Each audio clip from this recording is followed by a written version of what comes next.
كنتم لا تعلمون. àwọn tí wọ́n mọ̀ pé akájẹ́ gbogbo omi sáwọn ilé jẹ́ gbogbo omi àwọn ilé ìjọ jẹ́ gbogbo omi àwọn tí wọ́n dá bàbá tó bí yẹn dá iṣẹ́ pé máa ṣe lọ wọ́n wá dẹni ẹ̀pẹ́ lọ́dọ̀ owó ẹni láyé àwọn tí wọ́n ní ilẹ̀ dá ni àwọn tí wọ́n mú ilẹ̀ dá tí wọ́n dá táwọn fi wò pé bóyá ilẹ̀ ò dá wọ́n wá mú ilẹ̀ dá. A single message for a global community, connecting the Yoruba heart to the soul of Islam. Àwọn tí wọ́n lọ ní ẹ̀yìn ìgbà táwọn bàbá lọ Libya, wọ́n lọ fún kọ́ọ̀sì oṣù 6 láàrin pé wọ́n lọ wọ́n dé nígbà yẹn ni ìtàn tèmi máa ń gbọ́ lẹ́nu bàbá àmọ́ táwọn 6 yìí ní ìgbọ́ mo wá kọ orúkọ yẹn jáde mo wá mo lọ fún àwọn bàbá wa Sheikh Mashood Ramadan Jibril Al-Amir Al-Ketwi ohun tí bàbá kọ́ sọ orúkọ àkọ́kọ́ tí wọ́n lọ́kọ́ rí àwọn ilé ìkọ́ wọn kéwù wọ́n náà tẹ́mi sí mọ̀ pé wọ́n kọ́ àbá kéwù tí mo ti máa ń gbọ́ lẹ́nu wọn kí tún ṣe ní àkọ́kọ́ yẹn ẹni tí mo wú yẹn náà wà ní 6 yẹn mo ní ìkan báyìí Dr. Abdulmumin ni wọ́n sọ nípa àwọn 6 yẹn mo ní ìyẹn pé ilẹ̀ ẹ̀rọ tó bá wọn tí ó bá wá di ní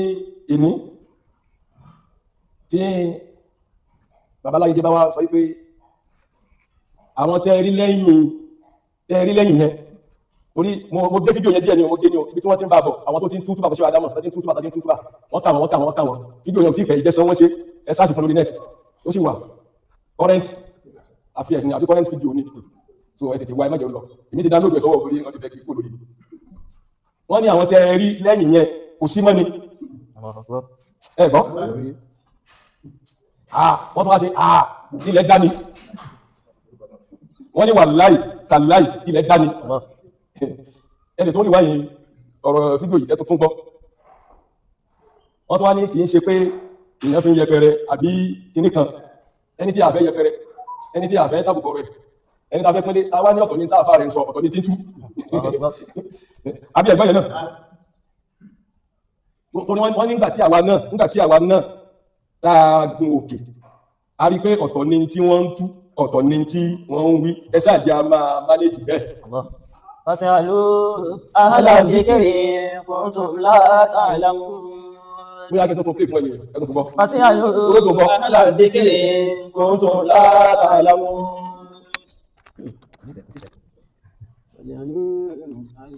àwọn tẹ rí lẹ́yìn yẹn kò sí mọ́ ni àwọn tẹ rí lẹ́yìn yẹn kò sí mọ́ ni àwọn tẹ rí lẹ́yìn yẹn kò sí mọ́ ni.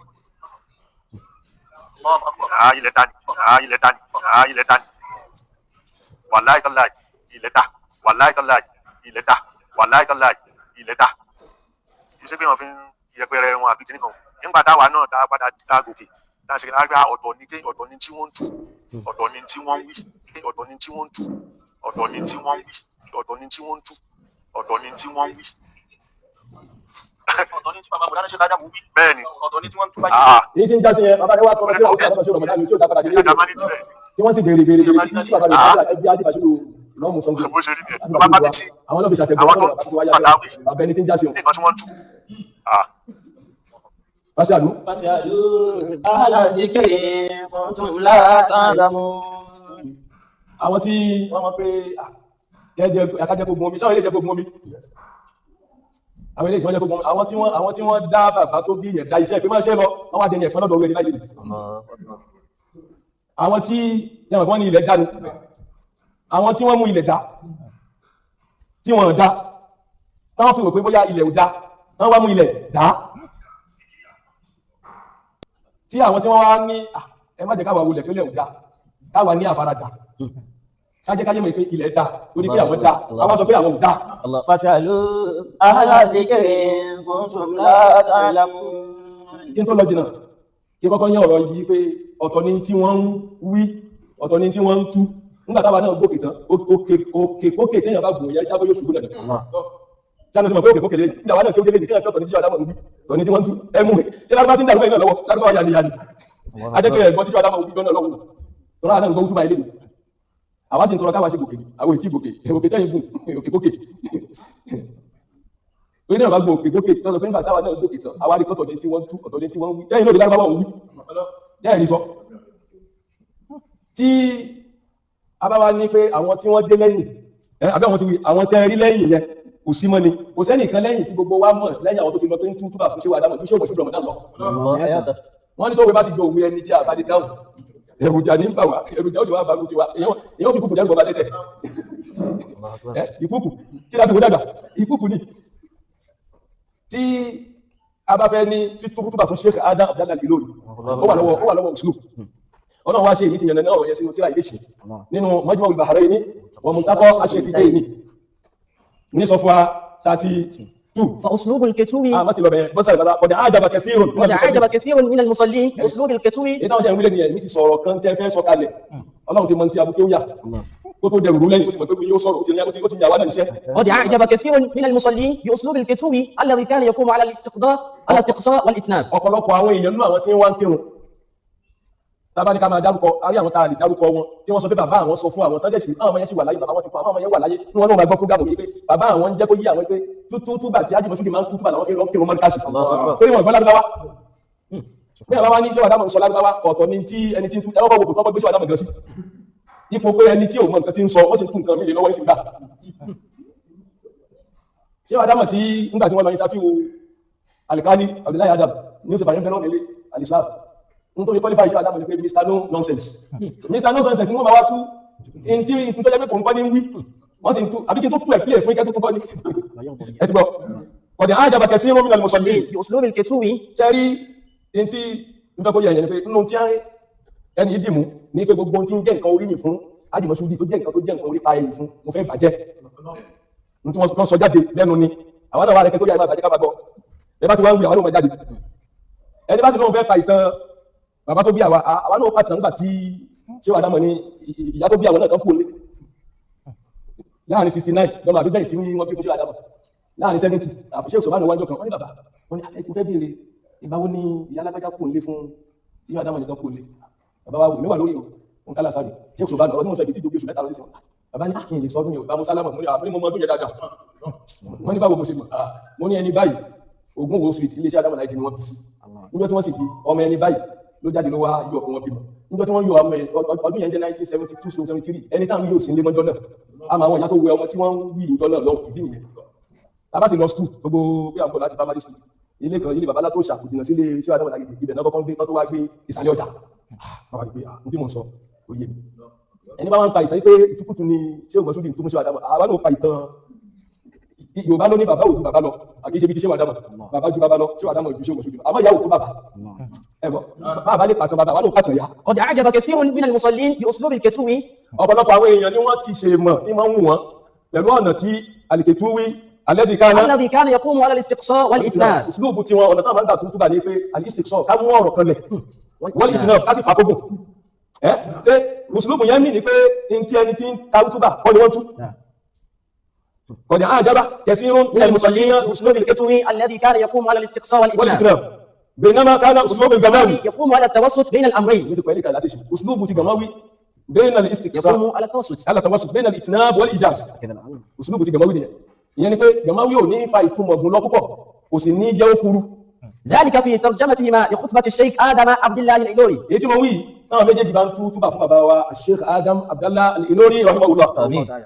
وكل من الأسلوبين وكل من الأسلوبين أتي أسلوب إتناب والاستقصاء وبين الاستقصاء والإيجاز وهو القصر بالإتناب لا يستوحش منهما الشيخ آدم رحمه الله kò sí kankan tó kò sí kankan tí ó pàánù fún ṣe wà dámọ̀ ẹlẹ́wù lọ́wọ́ wọ́wọ́ gbẹ́wù mi jẹ́ ti wá jẹ́ ẹni ó já wọ́n ní ẹni bẹ́kòtò kò gbẹ́ẹ̀jì ẹni sì já sí òfẹ́sẹ̀ já ewé ni ti lágbọ̀nà dùn àbáṣẹ́ adámọ̀ tí wọ́n tún túbà fún láyé يستوحش منهما الشيخ آدم عبد الله الإلوري ní tẹ́yàn tún fún yàn tí ìṣọ̀rọ̀ ọdún márùn tí ìṣọ̀rọ̀ ọdún mẹ́wàá tí ìṣọ̀rọ̀ ọdún mẹ́ẹ̀dógún tí ìṣọ̀rọ̀ ọdún رحمه الله ولكل وجهة هو موليها ولكل وجهة àti kẹtùwí ni àti gàmáwí ni kálukú wọn ni wọ́n ní òṣùlùkù tí wọ́n ń gbà túbà fún bàbá wa Sheikh Adam Abdallah Al-Ilory رحمه الله تعالى ومهما كثر ibi tí kálukú bá dúpọ̀ sọ́wọ́ tí mo sọ kí àṣà ibi tí kálukú bá dúpọ̀ lọ́wọ́ tó gbà túbà ó yàn pọ̀nà gangan ó yíye pérégedé àwa yìí náà asábà sí wa títí asájáde àwa sáni ákìlù sànà níta jáde lọ́wọ́ sí wa dámọ̀ sọ ló jẹ́ pé tàwí kí ṣe àwa náà wà ti mọ̀ tí a bá wá ń wí àti mọ̀ tí a dámọ̀ ń wí èyí tẹ́ ìwà wí yẹn ẹ pílẹ̀ kẹsẹ̀ tiẹ̀ fún agbọ́ pé evidence ọ̀tọ̀ ní tí ṣèwádà mọ̀ wí ọ̀tọ̀ ní tí wọ́n tú. bàjẹ́ ènìyàn. ìbàjẹ́ tí ẹ ṣe láti ọdún yìí ní títí tí a fi wà ní gẹ̀rẹ́gẹ̀rẹ́ pé àwa náà fẹ́ mẹ́nu kọ ọgbọ̀n ọdún ní ìsìn báyìí lọ́dún kàṣà láti fẹ́ ṣe ọgbọ̀n ọdún tí ọ̀rọ̀ tí wàá dùn sọ báyìí ọ̀rọ̀ tí dùn sọ ọ̀rọ̀ tí dùn sọ ọ̀rọ̀ tí dùn sọ ọ̀rọ̀ tí dùn sọ ọgbọ̀n ọdún tí kù sí dẹ̀dẹ̀ ọ̀rọ̀ tí dùn sọ ọ̀rọ̀ tí dùn sọ ọ̀rọ̀ tí dùn sọ wọ́n ní ojú tó wọ́n dín náà ìjọba ní gbọ́ ọlọ́ọ̀ nígbà fíìdì tẹ́mi sí láìkì ní ìpínlẹ̀ bí ẹnu ẹ̀ ní fíìdì lẹ́yìn ومهما كثر المترجمون اليوم في ساعة المركز ومهما سمعوا ما بيقولوا يقول دادي تمشي تقول مفتي مفتي قال ليش ومهما كثر المترجمون اليوم في ساعة المركز يوم تون كفون يوم تون كفون أول جانب ولا نوم خبر كان ني يداو خبرا كان من بعد مبتدا سبحان الله خبر كان بو كسيتي دي فيديو wọn kò sí audio kò sí fídíò àrí kankan Ọlọ́run tó mọ̀ tí Ọlọ́run tó ní kọ́mọ̀lì tó wọ́n ní rí fídíò asàlù wọn èyí tí Kùránì ní pé iná náà ló yẹ mọ̀ta كتب ما قدموا وآثارهم وكل شيء أحصيناه في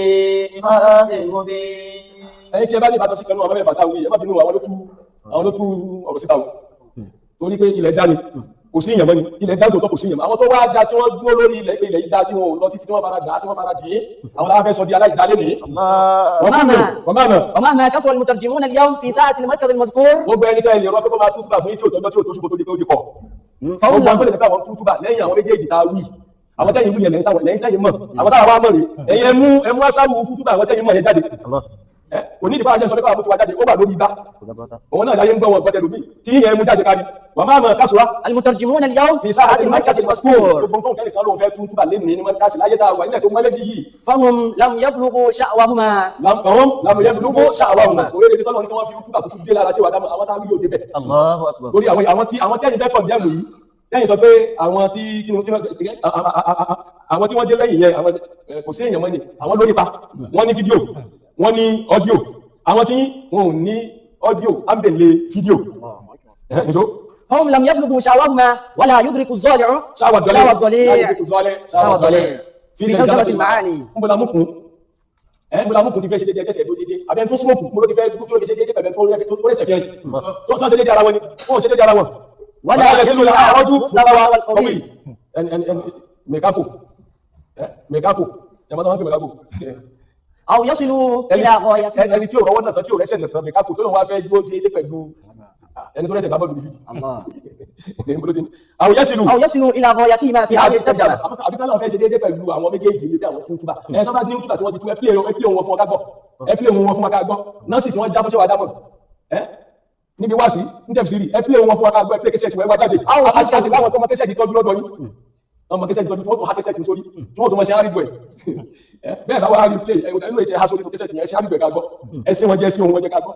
أو تلك الخدمة àbí tí wọ́n ṣe ni wọ́n bí tilka al-khidma níbi khidma tí wọ́n ṣe. فأنا لهم ذلك. فأني لهم ذلك bọ́lá jù bẹ́ẹ̀ tí wọ́n dá mọ̀ ọ̀rọ̀ tí wọ́n yẹ mí ti rìn owó ọjà aṣọ òṣèké ní òbá máa yẹ mí máa fata lọ́rùn léèdà. فاسألوا أهل الذكر إن كنتم لا تعلمون ذلك فضل الله يؤتيه من يشاء والله ذو الفضل العظيم. àwọn tí a tò sẹ́yìn wọn yẹn àwọn ti ṣubú ẹni bá tò sẹ́yìn yẹn tó ṣubú olóò ṣubú ni. ọmọ ní tàmọ́ ní sàmì sàn ádájí yẹsẹ̀ áàdì àwọn tó dúró làwọn dúró lẹ́yìn wọn làwọn fìlà yìí dúró àwọn tẹ́yìn dúró lẹ́yìn wọn yẹn wọ́n ti ṣubú ẹnì kan orí wọn mọ́ ẹnì kan gbúrò wọn mọ́ ẹ̀yin gan ẹ̀ lè dárúkọ wọn ẹ dárúkọ wọn nígbà tí àwọn tó dẹ́kílẹ̀ dárí ẹ̀ lè dárúkọ wọn ذلك فضل الله يؤتيه من يشاء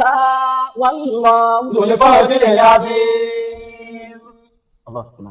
inú مجمع البحرين وملتقى الشريفين nìyẹn tábà wá lọ sínú اتهامات وإشاعات حول الشيخ مشهود رمضان جبريل صاحب العمامة أدام الله حياته. فخدمة الشيخ الوالدي مشهود رمضان جبريل لله سبحانه وتعالى لله شيخ دي مفولون في شيخه آدم عبد الله wọ́n ṣe ìdímọ̀ ṣe Ádámù wọ́n ṣe ìdímọ̀ Ọlọ́run lára ṣe Ádámù wọ́n ṣe ìdímọ̀ iṣẹ́ Ọlọ́run lára Sheikh Adam فخدمة الشيخ الوالدي مشهود رمضان جبريل لله سبحانه وتعالى في شيخه آدم عبد الله الإلوي ثابتة orinlẹ̀ kò ṣe é fọwọ́ bò bẹ́ẹ̀ tí ń lẹ́fẹ́ mọ́ fẹ́ mi kọ̀ dẹ́gbẹ̀ olódẹ́kàwà tó jáde báyìí àwọn sì ti retí kárí wọlé ìgbésà ká gbé jáde bẹ́ẹ̀ fèsì rámi bẹ́ẹ̀ fèsì kò kàmí ìlú wàá sọ́lẹ̀ pẹ̀lú bóyá táàbì pẹ̀lú ọdún inú. خدمة الشيخ الوالد وشهود رمضان جبريل لله سبحانه وتعالى في شرعه آدم ثابتة وإن جحدها اليوم صاحبنا. وإن جحدها اليوم صاحبنا. ọdún kìlọ̀ tí mo jẹ́ pàtàkì 2019 2019 ọdún kìlọ̀ ọdún keje sí kẹjọ. وإن جحدها اليوم صاحبنا ومن على شاكلته. ومن على شاكلته. bẹ́ẹ̀ni wa ta wí bá sáǹtakú pé àníṣẹ́ ẹni yóò ní nǹkan tó ṣe ní dáadáa lára ṣe wà dámọ̀ níbi iṣẹ́ Ọlọ́run. ومن على شاكلته àtàwọn tó bá jọ mú bẹ́ẹ̀. لتصغير صاحب الخدمة. لتصغير صاحب الخدمة láti lè kéré ẹni tọ́lọ̀ ní kó ṣe iṣẹ́ Ọlọ́run lára Sheikh Adam Abdallah Al-Ilory. الله تعالى. فإنما في الشيخ الوالد لله في آدم الإلوري. إنما بابا Sheikh Mashood Ramadan. صخرة من معدن الحق. صخرة àpáta pìrì tó parẹ́ lágbà. صخرة من معدن الحق tó jẹ́ ti àpáta ìpìlẹ̀ tó rí ìdímúlẹ̀ láti di òdodo. ولطالما تكسرت عليها أمواج الجحود والإنكار والدعوات الكاذبة الهدامة. tó ti ní gbogbo ìfẹnugún ìfẹnukéré ìfẹnusátà bí ti ń kojú bàbá ìtó láti bí ọgbọ̀n ọdún ní kankan lára ọ̀tá gbé kankan ní kíni lára ọ̀tá gbé àṣà ó kọ́ ní kan bá wùjú bá lọ́bàá ìgbòkèdè ó ní kànáà tí ń sàkọ̀rọ̀ tán yẹ̀wọ̀n máa lè yóò iná fálámù yẹ́dù wa ọ̀rọ̀ náà wulẹ̀ wáyé àṣà ló kọ́ yẹ ó ní kànáà tí ń sàkọ̀rọ̀ tán bí sàkọ̀rọ̀ tán bí jẹ́ kí n ti rántí ó ní ogbélé jẹ́ ìṣe yìí ọlọ́rọ̀ yìí dàbí kànáà tí ń sàkọ̀rọ̀ tán ọ̀rọ̀ yìí dàbí àgbò tí lọ́ forí kan pátá ìyàwó máa ń lọ́kàn òkòrí tí ó kàn lọ́kàn àpáta la Buhari kó fẹ́ lọ forí kan ìyàwó máa lè yòó yìí náà kó fẹ́ kó yẹpẹrẹ bá àpáta bàlámù yóò dé rà kó kó yẹpẹrẹ bá àpáta o bàbá wa kọrin náà wọlé wá ìlú ìtẹ kọ́kọ́rọ́ iṣẹ́ ló padà bá ìbú ẹ̀ níṣó. وستنتصر على صخرة معدن الحق بكلمة الكيتوي لله سبحانه وتعالى في آدم الإلوري كل الأفكار والأوهام لصاحبنا. gbogbo káàró ní pé ìwé ni màá tún gbé jáde tí màá fi tàbí pẹ́ẹ́nì ìwé ni màá tún sọ ìkan ti wáyé ṣáájú ó wà lórí fóònù bóyá máa pè é ẹjọ́ mẹ́jọ ẹ̀rọ mi létí insha Allah pé mo gbé ti sẹ́gbẹ̀ẹ́ kan nígbà náà. jọ̀wọ́ ṣe àkíyèsí láti subscribe fi like sílẹ̀ àti tí àròsọ bell fún àwọn ìmọ̀ràn tọlọ́fìn. Assalamu alaikum wa rahmatullahi.